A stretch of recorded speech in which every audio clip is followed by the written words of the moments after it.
Hi friends, இன்றைக்கி நம்ம Nisha cooking சேனலில் கேரளா ஸ்பெஷல் புளி இஞ்சி. கேரளாவில் ஓணம் பண்டிகை இப்போது நிறைய டிஷ் செய்வாங்க. அதில் ஒன்று ரொம்ப முக்கியமானது இந்த புளி இஞ்சி. ஸோ இது வந்து நல்ல டேஸ்ட்டாகவும் இருக்கும். சைட் டிஷ்ஷாக மட்டும் இல்லை, ஜீரணத்துக்கு கூட ரொம்ப நல்லது. இது வெந்தயம், சிறுபருப்பு, தேங்காய் பால் சுடுகஞ்சிக்கு சைட் டிஷ்ஷாக இந்த புளி இஞ்சியை எடுத்துக்க போகிறேன். நம்ம இந்த தேங்காய் பால் சோறோட இந்த புளி இஞ்சியை சேர்த்து சாப்பிட்டோன்னா அவ்வளோ டேஸ்ட்டாக இருக்கும். ட்ரை பண்ணி பாருங்கள்.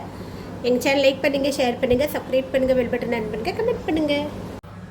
கேரளா இஞ்சி புளி செய்கிறதுக்கு அடுப்பில் கடாய் வச்சுட்டு நான் வந்து நல்லெண்ணெய் சேர்த்துக்கிறேன்.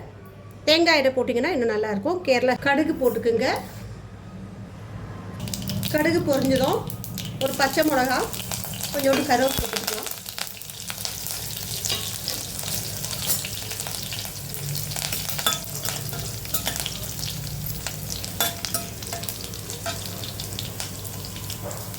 இப்போ இதில் மாதிரி பொடியாக நறுக்கி வச்ச இஞ்சி நான் 100 கிராம் அளவுக்கு எடுத்துருக்கேன். எந்த அளவுக்கு உங்களுக்கு இஞ்சி தேவையோ, இந்த தொக்கு தேவையோ அந்த அளவுக்கு நீங்கள் இதை எடுத்துக்கோங்க. இஞ்சியை நல்லா வதக்கணும், இதோட நிறம் மாறுற அளவுக்கு. இப்போ இதை வதக்கும் போதே ஒரு அரை உப்பு சேர்த்துக்குங்க. நல்லா ஓரளவுக்கு வதங்கிடுச்சு. இப்போ இதில் ஒரு எலுமிச்சப்பழம் அளவுக்கு புளியை நல்லா திக்காக கரைச்சி வச்சுருக்கேன், அதை ஊற்றிக்கலாம்.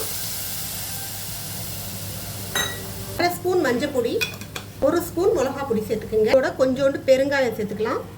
இந்த புளி கரைசல்லையே இது நல்லா வேகட்டும். மிதமான தீயில வேக விடுங்க.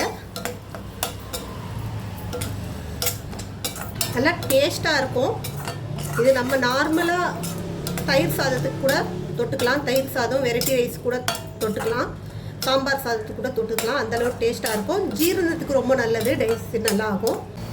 வெல்லத்தை கொஞ்சோண்டு தண்ணி ஊற்றி கரைச்சி எடுத்துக்கலாம்.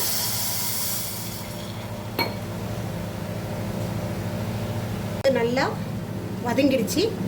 இதில் கரைச்சி வச்சுருக்க வெல்லத்தை சேர்த்துக்கலாம்.